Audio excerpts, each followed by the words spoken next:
I'm a former New York State Supreme Court Justice. Let me tell you about a real case story. This lawyer came in to see us and told us that he had a trial that was coming up within a couple of days and asked whether or not we could try the case on his behalf.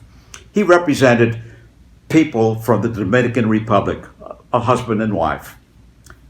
We said, look, before we say yes or no, we have to speak to these people. He said, I can have them into the office within 3 days. And of course, within 3 days, they were there. We spoke to them. Very nicely dressed gentleman, very nicely dressed woman. And he told us an amazing, amazing story. They were tourists in New York, in Manhattan. They went to a department store to make some purchases.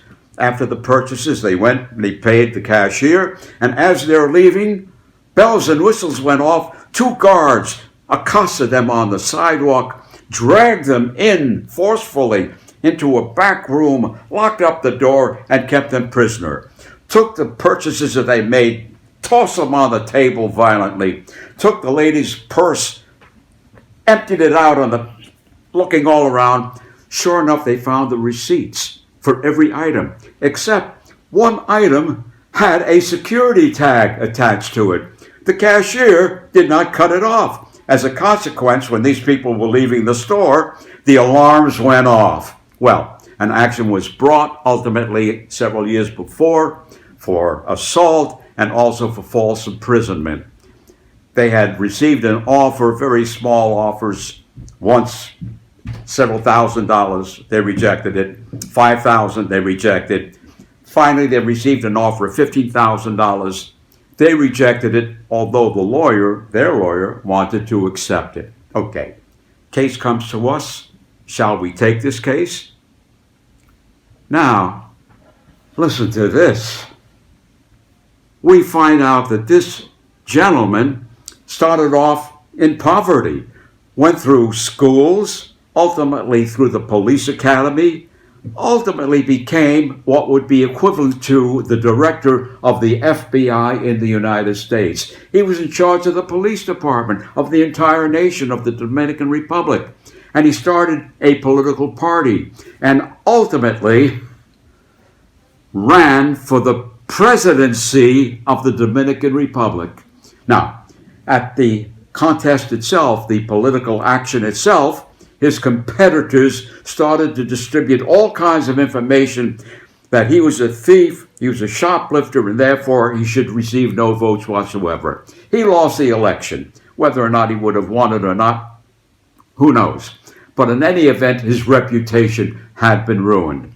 And our strategy was not to go after the cashier who made the mistake in not clipping off this thing that she should have cut off in the first place, but the strategy was to show how this man's reputation had been destroyed by reason of what this store did to him. We brought in a professor, full professor of Dominican studies from a university to testify. He told a story about this man, his background, how he developed from nothing and ultimately became a candidate for the presidency of the Dominican Republic. The jury was in awe. They were at the edge of their seats, as was the judge.